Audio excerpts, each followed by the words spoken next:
सबसे पहले मेरा आप सभी को प्यार भरा प्रणाम। मैं मधु जोशी स्वागत करती हूँ आपका अपने YouTube चैनल मधु गढ़वाली 121 पे। तो दोस्तों, आज चैत्र नवरात्र का दूसरा दिन है। आज की वीडियो में मैं आपको दुर्गा सप्तशती का दूसरा अध्याय सुनाऊंगी। आप भी मेरे साथ दुर्गा सप्तशती का दूसरा अध्याय ध्यान पूर्वक और पूरा जरूर सुनिएगा। नवरात्रे के दूसरे दिन माँ दुर्गा के 9 शक्तियों का दूसरा स्वरूप ब्रह्मचारिणी का पूजन किया जाता है। यहाँ ब्रह्मा शब्द का अर्थ तपस्या है। ब्रह्मचारिणी अर्थात तप की चारिणी, तप का आचरण करने वाली। ब्रह्मचारिणी देवी का स्वरूप पूर्ण ज्योतिमय एवं अत्यंत भव्य है। इनके दाहिने हाथ में जप की माला एवं बाएं हाथ में कमंडल रहता है। माँ दुर्गा जी का यह दूसरा स्वरूप भक्तों और सिद्धों को अनंत फल देने वाला है। इनकी उपासना से मनुष्य में तप, त्याग, वैराग्य, सदाचार, संयम की वृद्धि होती है। दुर्गा पूजा के दूसरे दिन इन्हीं के स्वरूप की उपासना की जाती है। इस दिन साधक का मन स्वाधिष्ठान चक्र में स्थित होता है। इस चक्र में अवस्थित मन वाला योगी उनकी कृपा और भक्ति प्राप्त करता है। दुर्गा सप्तशती का दूसरा अध्याय। दुर्गा सप्तशती के दूसरे अध्याय में देवी जी का प्रादुर्भाव एवं महिषासुर की सेना का वध का वर्णन किया गया है। ऋषि बोले, प्राचीन काल में देवी देवता तथा दैत्यों में पूरे 100 वर्ष युद्ध हुआ। उस समय दैत्यों का स्वामी महिषासुर था एवं देवताओं का इंद्र था। उस संग्राम में देवताओं की सेना महाबली दैत्यों से हार गई। तब सभी देवताओं को जीतकर महिषासुर इंद्र बन बैठा। तब हारकर सभी देवता ब्रह्मा जी को अग्रणी बनाकर वहां गए जहां विष्णु तथा शंकर विराज रहे थे। वहां पर देवताओं ने महिषासुर के सभी उपद्रव्य एवं अपने पराभव आदि का पूरा वृत्तांत कह सुनाया।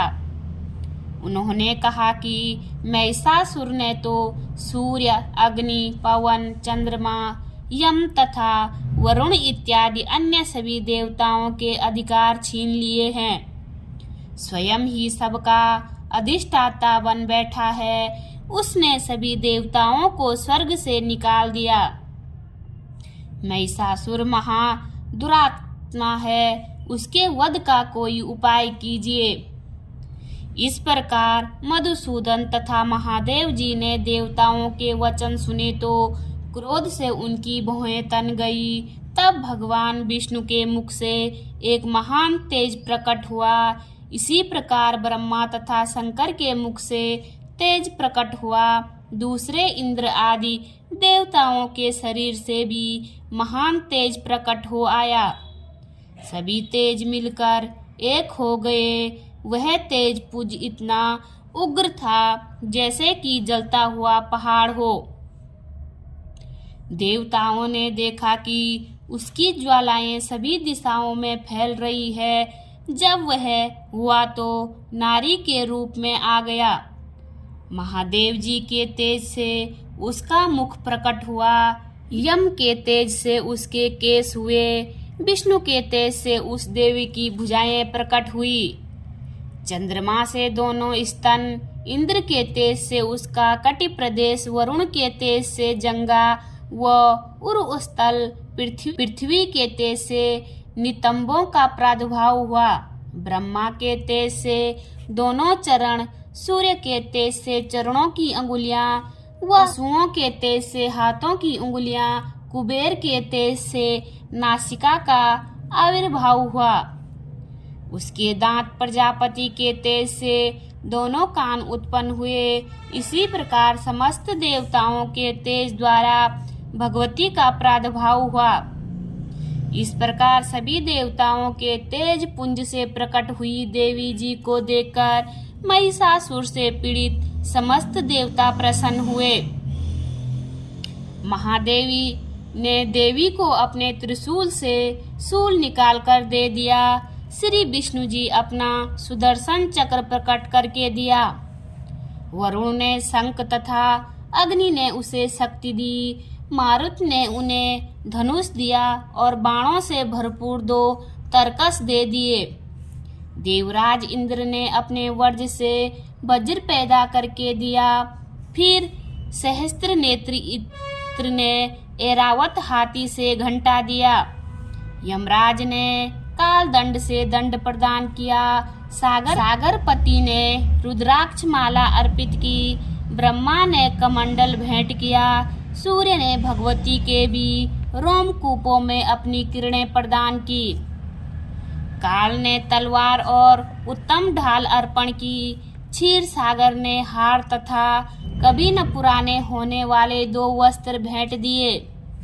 इसी प्रकार चूड़ामणि, दिव्य कुमंडल तथा 2 कड़े भी भेंट किए तथा चमकता हुआ अर्धचंद्र सभी भुजाओं के लिए, बाजूबंद चरणों के लिए, नुपुर और कंठ के लिए सर्वोत्तम कंडुला भेंट किया।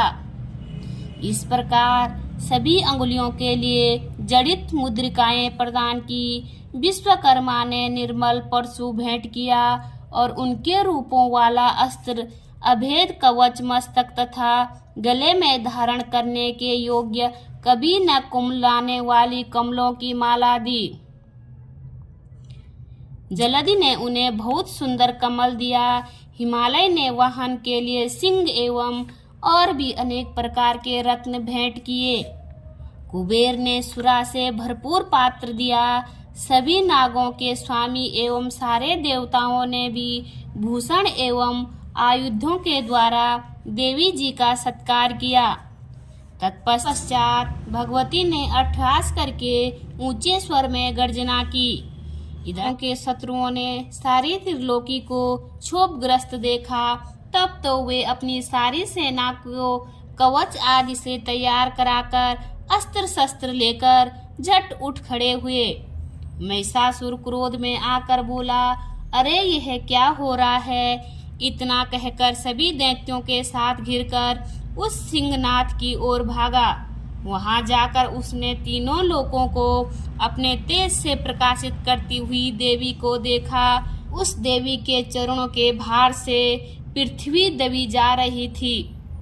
माथे के किरीट से आकाश पर रेखाएं पड़ती जा रही थी। उसके धनुष की टंकार से 7 पाताल क्षोभग्रस्त थे। हजारों से भी सभी दिशाओं को ढककर देवी खड़ी थी। देवी जी के साथ उन दैत्यों का युद्ध आरंभ हो गया। महिषासुर का सेनापति उस समय चितुर नाम का एक दैत्य था। देवी जी के साथ उसी का युद्ध होने लगा। इसी प्रकार अन्य दैत्यों को यथा चतुरांगनी सेना को साथ लेकर चांबर भी युद्ध होने लगा। 60,000 रथियों को साथ लेकर उद्रग महादैत्य भी युद्ध में वर्तित हो गया। महाहनु दैत्य 5 करोड़ रथियों के साथ युद्ध में आ गया। 60 लाख रथियों से अविरत वास्कल दैत्य युद्ध में उतर पड़ा। परिवर्तित दैत्य हाथी एवं घोड़ों के अनेक सवारों के समूह से घिरा हुआ रथियों के साथ लाकर देवी जी के संयज्ञ युद्ध करने लगा। उस रंगागन में स्वयं महिषासुर भी रथों, हाथियों एवं अश्वों की सेनाओं से घिरा खड़ा था। तोमर, भिंदीपाल, शक्ति मूसल, परशु, पटिष्ठ खंड आदि अस्त्रों से युद्ध में देवी जी के साथ युद्ध करने लगा। कुछ दैत्यों ने देवी जी पर शक्तियां छोड़ी एवं दूसरों के पास फेंके। तब चंडिका देवी ने अस्त्र शस्त्रों की वर्षा करके उन्हें तोड़ डाला। इधर देवी जी का वाहन सिंह भी क्रोध में आ गया अपने गर्दन के बाल हिलाता हुआ दैत्यों की सेना में इस प्रकार घूमने लगा जैसे कि वन में अग्नि फैलती जाती है। उस युद्ध भूमि में युद्ध करती हुई अंबिका ने जितने श्वास छोड़े वे ही झटपट सैकड़ों हजारों गणों के रूप में परिणित हो गए। प्रकट होकर उन गणों के खंग, भिंदीपाल, परशु, पटिष्ठ आदि शस्त्रों से युद्ध प्रारंभ कर दिया। देवी जी की शक्ति से वृद्धि पाकर वे गण दैत्यों का नाश करने लगे। तब देवी जी ने त्रिशूल, गदा और शक्तियों की वर्षा से तलवार आदि शस्त्रों से सैकड़ों महान असुर मार डाले और दूसरे कितने ही दैत्यों को घंटा के भयप्रद नाद से मूर्छित करके मार कर गिरा दिया। मरे दैत्यों को पास से बांधकर पृथ्वी पर घसीट डाला। कितने ही दैत्यों की भुजाएं काट गई, कितनों ही गिरवाएं छीन भीन हो गई। कहीं दैत्यों के सिर कट गए, कुछ मध्य से वितीर्ण हो गए, कुछ दैत्यों की जंघाएं कट गई, पृथ्वी पर गिर गए और कुछ एक दैत्यों को तो एक भुजा, एक आंख और एक पांव वाला करके 2 टुकड़े कर डाले। मार मार कर गिराए हुए रथी, हाथी, घोड़े एवं असुरों की लाशों के द्वारा जहाँ महायुद्ध हो रहा था वहाँ की पृथ्वी इस प्रकार भर गई कि वहाँ पर आना जाना कठिन हो गया। वहाँ सेना एवं असुरों के रुधिर बहने से रुधिर की बड़ी बड़ी नदियाँ बहने लगी। जगदम्बा जी ने एक क्षण में ही दैत्यों की महती सेना का इस प्रकार नाश कर दिया कि जैसे कि लकड़ियों के बड़े ढेर को अग्नि जला देती है। देवी का वाहन सिंह अपने बालों को झटकाता हुआ बड़ी गर्जना करता हुआ दैत्यों के शरीर से मानो प्राण ही चुन रहा हो इस प्रकार घूमने लगा। देवी जी के उन गणों ने महाअसुरों के साथ बड़ा युद्ध किया जिससे देवता प्रसन्न होकर आकाश में पुष्पों की वर्षा करने लगे। बोलिए दुर्गा मैया की जय। उम्मीद करती हूँ आपको वीडियो पसंद आई होगी। वीडियो पसंद आई तो वीडियो पे लाइक कीजिए, कमेंट कीजिए, अपने दोस्तों के साथ शेयर कीजिए। चैनल पे नए हो तो सब्सक्राइब ज़रूर कीजिए। मैं मधु जोशी मिलती हूँ आपको अगली वीडियो में। तब तक के लिए बाय बाय, धन्यवाद।